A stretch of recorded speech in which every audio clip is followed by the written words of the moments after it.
Peoples of YouTube, please attend carefully. For this week's episode, we're looking at another frequently requested character, a cult favorite who's made a real impression on fandom despite a comparatively small number of toys and roles in media. These are the basics on the Decepticon Ambassador of Destruction, Overlord.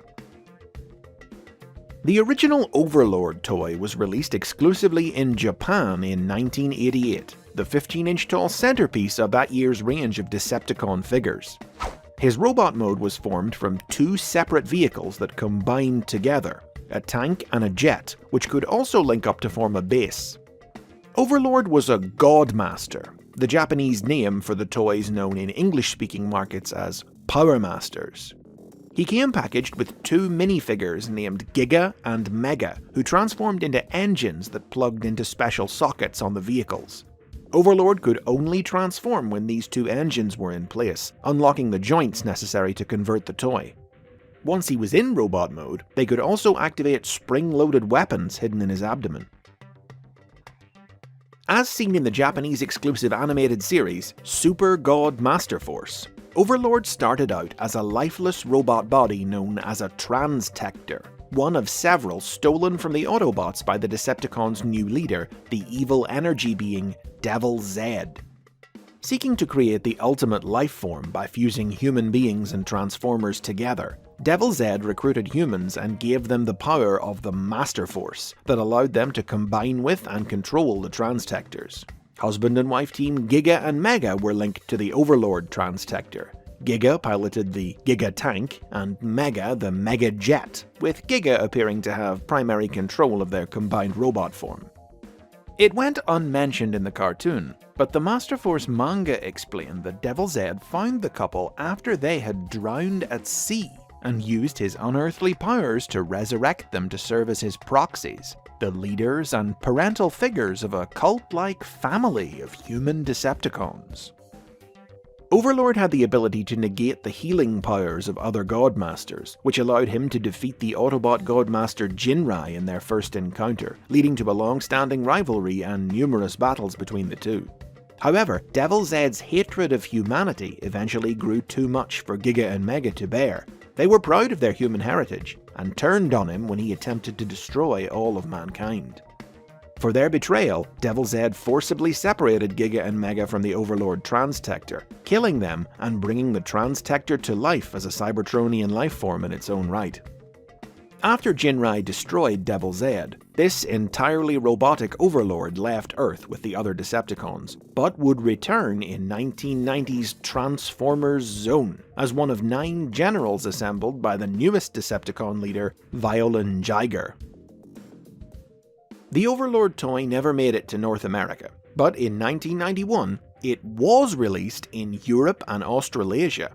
The Japanese backstory for the character was discarded. This release labelled Overlord a legendary Decepticon anti-hero, a self-contained nomadic assault machine, and rebranded Giga and Mega as nameless Energon minifigures who gave Overlord his powers.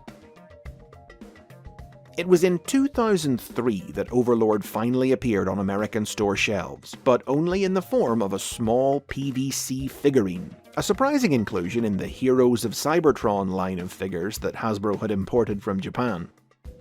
For this release, Overlord was given the new name Gigatron, and he gained a mention in the pages of Dreamwave Productions comic books later that year, when he was name-dropped as the ancient creator of Power Master technology in that continuity.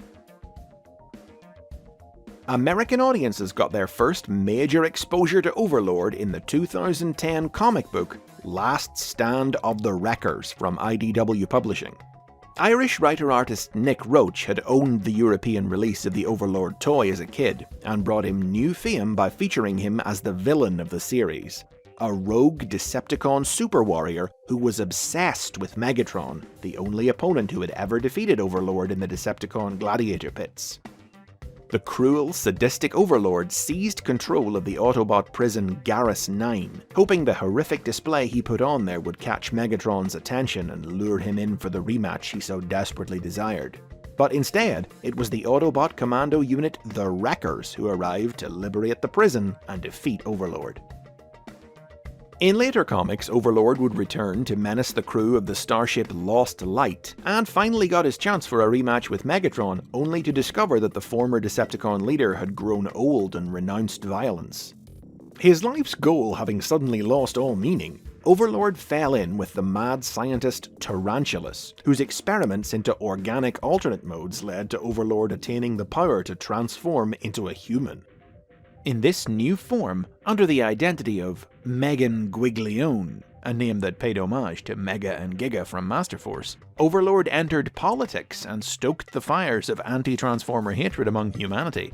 But really, he was just biding his time until Tarantulas completed his latest invention, a time machine, which Overlord intended to use to travel back to confront Megatron when he was still in his prime. But the machine proved to be Overlord's undoing when Wrecker's leader Springer used it to hurl his two vehicle components to opposite ends of the time stream, splitting Overlord across history and ending his threat for good. With Overlord's popularity at new highs thanks to Last Stand and fans hungry for a new toy, the official Transformers convention, BotCon, jumped on the opportunity and released a new exclusive figure at the 2012 convention. A retool of the 2009 Revenge of the Fallen Bludgeon figure with a new head sporting the famously pouty lips Roche had given Overlord in Last Stand that had almost instantly become a hallmark of the character. Hasbro still didn't have the Overlord trademark, so this figure bore the Gigatron name once again, and he appeared in the convention-exclusive comic book as a version of the character from the Generation 1 Marvel comic universe, battling the evil Autobots from the mirror universe of Shattered Glass for control of Earth's rarefied energon.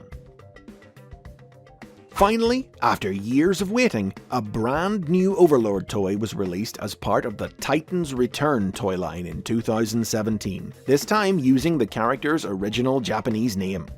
Just like the original figure, the toy split into a tank and jet and had a base mode, but rather than two Godmaster partners, came instead with the Titan Master Dreadnought, who formed Overlord's head. The toy earned Overlord a role in Machinima's Prime Wars trilogy of cartoons, which drew heavily on IDW's version of the character by again depicting him as a rogue Decepticon obsessed with defeating Megatron. Though viewers familiar with the comics were a little taken aback by his unexpected southern accent. I don't need your permission to go anywhere. I'm Overlord. In pursuit of his goal, Overlord allied with the evil Prime Megatronus, killed the Mistress of Flame, and orchestrated Unicron's possession of Hot Rod. But when he finally caught up to Megatron, his chance for revenge was cut short when the Decepticon leader atomized him with the ancient Requiem blaster. The Japanese release of the new Overlord figure paid even closer homage to the original. Instead of Dreadnought, it came with new versions of Mega and Giga, who could each form a different head for Overlord. Manga packaged with the figure continued the couple's story from the Masterforce cartoon, detailing how Devil Zed brought them back to life and granted them a new Overlord Transtector each, which they could combine to form Overlord Terra, a makeshift combination created by the manga's author Hayato Sakamoto, which you can replicate if you have two Overlord toys. From rare and sought-after international exclusive to American comic book villain, from human-controlled robot to true transformer, from proud warrior to absolute monster, Overlord has worn a surprising variety of faces for a character whose time in the spotlight has been so sparing in the 30 years since his debut. But his emergent fan-favourite status is proof that there's no corner of Transformers history that isn't just waiting for the right creator to shine a light on it at the right time and turn it into the next big thing. And those are the basics on Overlord.